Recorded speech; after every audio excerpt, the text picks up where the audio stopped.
Allez, donc c'est parti pour une nouvelle vidéo d'analyse technique. Donc ça fait un petit moment là que j'ai pas publié. Alors déjà, j'étais focus sur d'autres petits projets en parallèle. En plus de ça, il s'est pas passé grand chose, on va pas se mentir, surtout au niveau des altcoins. Là, les choses sont en train de bouger. Je me suis un petit peu, moi aussi bougé pour essayer de sortir une petite vidéo pour faire un update. Et surtout, pendant toute cette période un peu calme ou de correction, et j'ai toujours continué à publier sur X, donc n'hésitez surtout pas à aller me suivre si jamais vous voulez avoir des informations à tout moment, parce que je publie vraiment très souvent là-bas depuis plusieurs années. Donc voilà, sinon on va essayer de reprendre un petit rythme assez sympa d'une fois par semaine, surtout si vraiment là les cryptos repartent bien comme il faut. Donc on va voir un petit peu tout ça aujourd'hui. Je vais vous expliquer pourquoi j'ai encore de l'espoir, notamment sur les altcoins, alors que vraiment beaucoup de monde est très pessimiste sur le Bitcoin et sur les altcoins. On va essayer de voir pourquoi le Bitcoin pourrait bien connaître une nouvelle vague de hausse, et les altcoins aussi. C'est parti, on commence par le Bitcoin. Donc le Bitcoin, qu'est-ce qui se passe? On a eu une correction depuis le mois de janvier. Ensuite, on voit bien qu'il y a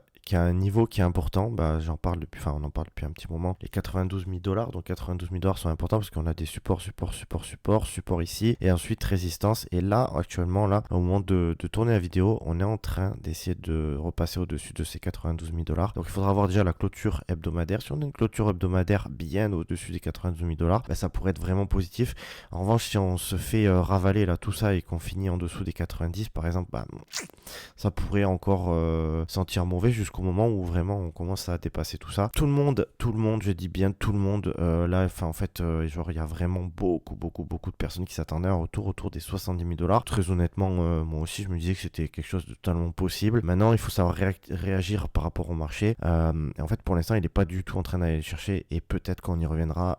En tout cas, peut-être pas de suite, peut-être dans plusieurs mois. Peut-être, comme je vous dis, si jamais on se fait rejeter ici, c'est forcément, on peut totalement se faire rejeter une fois, deux fois et revenir par ici. C'est totalement possible, mais en tout cas, voilà, pour l'instant, il y a peut-être une possibilité, je dis bien peut-être, finalement de laisser sur le côté tous ceux qui s'attendaient à un retour à 70 000 $, tous les bearish depuis un petit moment. C'est vraiment une possibilité. Pourquoi? Parce que nous avons eu un croisement baissier ici au niveau de Trendix. Croisement baissier qui a de suite été effacé par un croisement haussier sur Trendix. Donc comme je l'ai dit sur Twitter, en gros les deux derniers signaux haussiers sur Trendix, c'est donc celui-ci qui a engendré 70% de hausse, et le précédent qui a donné lieu à 150% de hausse. Donc moi je le montre assez souvent, ici 150%. Donc voilà, ça veut pas dire qu'on va forcément avoir 70% de hausse ou 150% de hausse, mais déjà 70% de hausse avec ici, ça ferait ça fait un peu tourner la tête. 160 000 $, mais c'est vraiment quelque chose qui est possible, franchement. Maintenant, faut pas crier victoire trop vite. Donc on a ce signal qui est vraiment très positif. En plus, on avait des creux, des sommets descendants depuis plusieurs semaines sous la trend baissière. On vient de casser la trend baissière, et en plus on retrouve des creux, des sommets ascendants, tout simplement puisqu'on a réussi à péter ces derniers niveaux de résistance. Donc maintenant, qu'est-ce qu'on attend? Maintenant, on attend quoi? De conserver cette zone pivot dont je vous ai parlé autour des 92 000 $. Ça, c'est la zone pivot autour des 92 000 $. En journalier, on voit bien que c'est vraiment une zone très importante. Support, cassure, résistance. Là, on peut dire presque résistance. Et là, ici, on est en train peut-être de l'enfoncer. Donc déjà, derrière, peut-être support, etc. Donc maintenant, voilà, ce que je disais, c'est que l'objectif, c'est que maintenant qu'on repasse avec des creux sommets ascendants, l'objectif, même si on chute, c'est de continuer sur cette dynamique avec des creux sommets ascendants. Et peut-être qu'en fait, tous les gens attendaient peut-être que le cours du Bitcoin revienne par ici, et en fait peut-être qu'on n'y reviendra jamais, enfin en tout cas peut-être pas sur ce cycle là, peut-être sur le prochain bear market, ou peut-être que pas, mais en tout cas voilà, tant qu'aujourd'hui on conserve ce niveau là, c'est plutôt positif, et on va attendre un développement du Bitcoin pour voir par exemple si on se fait ce genre de choses et qu'on redémarre à la hausse, et dans ce cas il faudra conserver ce nouveau creux, etc. Mais pour l'instant on en est là, donc c'est plutôt très positif. Pour moi, la correction est terminée. En fait, la correction est terminée entre guillemets en termes de price action. Maintenant, il peut se passer quelque chose du type, je te dis n'importe quoi, Donald Trump annonce qu'il y aura 350% de tarifs douaniers sur les produits chinois. Là peut-être qu'on peut faire ça, tu vois, c'est totalement possible. Mais voilà, ce que je veux dire, c'est qu'en termes de price action, c'est vraiment positif. On a un signal aussi sur Trendix. Ok, pour moi tout est bon. Pour moi, ok, il y a des résistances. Il y a une résistance à 99, 100 000 $, et puis à 105. Mais pour moi, en fait, là, on est vraiment en train de repartir à la hausse, et à mon avis, des nouveaux ATH sont vraiment possibles. Ensuite, je vais faire un tour un tour très rapide, très rapide sur Ethereum, qui est très moche. Vraiment Ethereum très moche. En fait, je pense que il est éventuellement dans une bonne zone long terme, c'est-à-dire qu'ici, on a bien retracé ici, etc. Mais ce qui est moche, en fait, pourquoi je dis que c'est moche, parce que bon, si t'es pro Ethereum et qu'en fait t'accumules des Ethereum sur le long terme, je parle vraiment sur très long terme, je dis n'importe quoi, on retrouve Ethereum dans 10 ans, en fait t'y crois, hein, ça peut rester 10 ans, ok, ces niveaux sont forcément très intéressants, je dis pas que ça va aller jusqu'à 200 000, hein, on va se calmer un petit peu, mais en fait j'en sais rien dans 10 ans à combien ça peut être, tu vois, tout dépend aussi de combien vaut $1 dans 10 ans, donc voilà, du coup si jamais tu crois à Ethereum sur le long terme, je pense que c'est des excellents niveaux, c'est pas ce que je suis en train de dire. Maintenant, ce que je suis en train de dire, c'est que d'un point de vue technique, donc c'est-à-dire sur le court terme, entre guillemets, court moyen terme, on va dire, parce que c'est quand même de l'hebdomadaire, et on a des creux, des sommets descendants. Donc en fait, moi personnellement, pour pouvoir être à peine un peu optimiste de nouveau, il me faudra au moins quelque chose ici, une reprise de ce niveau. En fait, là, moi, je pense que si le Bitcoin continue de rebondir, Ethereum va se revenir autour des $2200. Ça, c'est largement possible. Mais derrière, il peut se faire rejeter. Et en fait, on voit bien que le niveau pivot pour Ethereum, c'est franchement ce niveau pivot depuis finalement depuis 2021. Depuis 2021, donc on a eu support, résistance, support et là résistance. Donc là maintenant voilà, soit vraiment on est sur une fin de cycle et ok Ethereum se crash et vraiment c'est en fait ce que je disais avant, c'était vrai et à la fois pas vrai parce que s'il faut Ethereum va se faire dégommer et chuter jusqu'à je ne sais où, un changement de dynamique en hebdomadaire. Mais disons que voilà, en fait la situation elle est là, c'est-à-dire que soit tu es vraiment, t'adores le Ethereum, en fait tu vois un avenir énorme, notamment par exemple sur le stacking, on parle de stacking sur les ETF, etc. C'est des choses qui sont assez énormes et qui font que si, admettons je te dis n'importe quoi, Ethereum repasse ici et que là on annonce le stacking sur Ethereum pour les acteurs institutionnels, un truc pour moi qui est assez incroyable, et dans ce cas en fait le move aura été vraiment facile, hein. On se dira ouais, un Ethereum en dessous des $2000, waouh, c'est incroyable. Mais sauf qu'en fait en termes de price action, moi là rien ne me dit que la baisse ne peut pas continuer en fait. Donc voilà, ce que j'explique c'est voilà le niveau vraiment le plus vraiment j'arrive pas à parler, mais vous voyez ce que je veux dire, le niveau à récupérer se trouve autour des $2100-$2200, vraiment je pense que c'est vraiment important. Et puis derrière voilà, on aura une grosse résistance autour des $2500, 2003, 2005 selon Trendix, donc il y a un indicateur assez intéressant. Mais je pense que si on récupère ce niveau, on peut peut-être se faire rejeter là et puis repartir derrière, avoir un petit peu en termes de price action. En tout cas, on est toujours bearish. J'ai même pas envie de montrer le daily parce que ça sert à rien, on s'en fout. La dynamique est baissière depuis le top, donc voilà, il faudra attendre vraiment qu'on retrouve une dynamique avec des creux de sommet ascendants pour vraiment se dire ok, allez vas-y, Ethereum peut peut-être aller marquer un ATH et surprendre tout le monde, parce que je pense que quand il va partir, c'est mon avis, je pense que Ethereum n'est pas mort. Maintenant peut-être que je me trompe et franchement encore une fois chacun mise sur ce qu'il a envie de miser. Du coup j'ai fait Ethereum, j'ai envie de regarder un peu juste vu que j'ai fait Ethereum, voilà, ça c'est c'est très moche. Mais voilà, en fait, on est de retour à un niveau où, franchement, si on perd ça, c'est la catastrophe.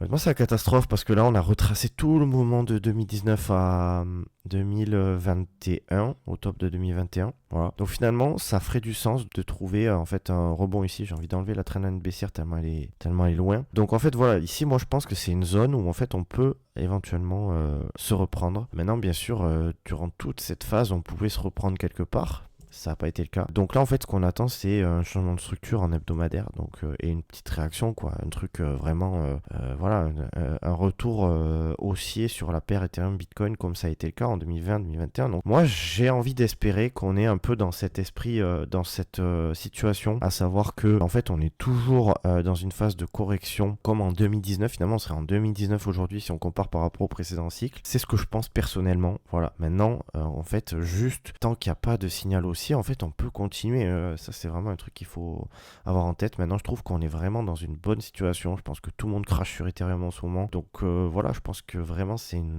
un bon endroit pour se réveiller, mais maintenant il va falloir vraiment montrer. Et si vraiment t'es un peu hésitant, et ben je pense qu'il vaut mieux attendre d'avoir ce genre de situation pour vraiment profiter, à la limite perdre un petit peu de la hausse de ce qui a pu arriver, mais vraiment profiter un peu plus de quelque chose de safe, parce que là, comme je dis, on peut quand même encore corriger. Voilà. Donc voilà mon avis un peu sur la situation, hein. On est toujours très baissier selon Trendix, c'est très très moche, hein. Depuis que Trendix a croisé baissier ici, on a chuté en hebdomadaire, hein, je sais pas si tu te rends compte, mais on a baissé de 60% sur la paire, donc c'est très très très très moche. Mais voilà. Du coup, je voulais aussi finir par vous montrer la situation des altcoins. Je sais qu'aujourd'hui, les altcoins se font littéralement défoncer. Pas tous. Il y en a certains que j'ai partagés il y a un petit moment, comme ceux qui sont là depuis le début ont pu voir que j'avais partagé le Binance Coin par exemple, qui se maintient plutôt bien, mais on va dire globalement ça s'est quand même fait défoncer, et mon portefeuille personnellement s'est aussi pris une belle correction, parce qu'en fait tout simplement là la correction qu'on est en train de se manger, elle est douloureuse parce qu'elle est quand même de 50%. Ça veut dire que globalement si tu hold des altcoins et pas de Bitcoin, en moyenne tu t'es mangé moins 50%. C'est-à-dire qu'il y en a plus, il y en a moins en fonction de si tu as de la chance, enfin pas de la chance forcément, mais si tu t'es mis sur des altcoins assez solides, peut-être moins que ça, mais globalement c'est à peu près 50% sur le portefeuille. Et en fait c'est douloureux parce qu'en fait pour moi la dynamique elle est toujours haussière sur les altcoins. C'est-à-dire qu'en fait pour moi on est un peu dans la situation de mars 2024 où on prend des corrections et des corrections et des corrections. Mais tu vois ici, retour autour d'une zone de demande, une zone où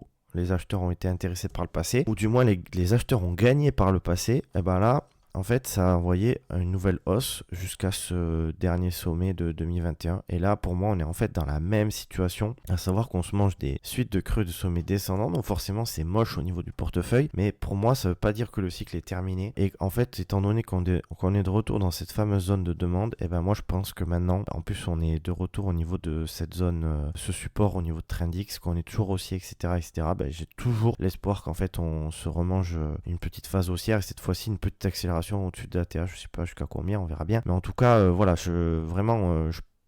j'ai cette conviction. Maintenant, encore une fois, je demande à personne de me suivre. Personnellement, j'y crois, et on verra dans 6 mois, si j'avais entre guillemets raison. Mais voilà, en tout cas, il faut quand même être prudent, il faut quand même pas faire all-in, etc., etc. Mais voilà, moi je pense qu'on peut avoir cette structure dont je parle depuis des mois maintenant, en 1, 2, 3, donc une petite correction, et puis on repart à la hausse en cassant la traîne baissière. Je pense qu'on a fini la correction, personnellement. Voilà, si on n'a pas fini la correction, ça commence à être vraiment difficile, même si on pourrait revenir jusqu'ici, théoriquement. Voilà, ça pourrait commencer à devenir très difficile. Donc personnellement, j'aimerais bien qu'on aille vraiment péter cette trendline baissière, qu'on aille casser cette résistance, et qu'on enregistre un nouvel atterrissage depuis 2021. Et vraiment là, on pourrait vraiment avoir une altcoin season, parce qu'en fait ça je finis en une demi-seconde, parce que ça commence à faire déjà un petit moment que je parle de tout ça. Je finis tout ça en disant que en fait pour moi il n'y a toujours pas eu d'altcoin season. Pour moi il y en aura une. Pourquoi? Pour ceux qui m'écoutent toutes les semaines, là ça fait un moment que je l'ai pas dit, mais en fait pour moi les opérateurs achètent du Bitcoin. D'ailleurs, c'est ce qu'on voit à chaque cycle. À chaque cycle, la dominance augmente, donc le Bitcoin est privilégié. Pourquoi? Parce que c'est l'actif le moins risqué. Et derrière, en fait, qu'est-ce qui se passe? On fait des bénéfices, le Bitcoin augmente bien, etc. Mais on se dit, ok, maintenant, voilà, le Bitcoin a bien monté. Je vois que les altcoins commencent à être intéressants. C'est pas totalement le cas actuellement, mais en fait, cette phase-là, elle a duré longtemps. Elle a duré presque 500 jours. Je sais pas si vous vous rendez compte. Donc, ça veut dire quoi? Ça veut dire que, franchement, on peut se manger 500 jours de ça. Donc, ça veut dire de passage de Bitcoin très fort à 160 000 $, je dis n'importe quoi si on est par là, et les gens ont fait beaucoup de bénéfices sur Bitcoin et commencent à être confiants et à se dire vas-y, et si je commençais à mettre un peu de risque sur les altcoins histoire de faire un peu de fric, si tout le monde commence à avoir ce raisonnement là, ça se distribue, les capitaux sont orientés vers les altcoins, et donc après derrière la dominance chute, ce qui veut dire que les altcoins profitent de la rotation des capitaux. Donc voilà, en fait, moi je pense que cette phase va arriver, qu'on en est proche, mais proche dans le temps, hein, dans les phases, pas forcément en termes de période, c'est-à-dire que je sais pas si ce sera dans 50 jours, dans 100 jours ou un peu plus. Je pense que en fait ici, là, on peut s'y retrouver dans un an et demi, à peu près, peut-être 2 ans, j'en sais rien. Mais en tout cas, c'est pas ici que j'ai envie de vendre des altcoins que je trouve intéressants, c'est plutôt ici, voire plus bas.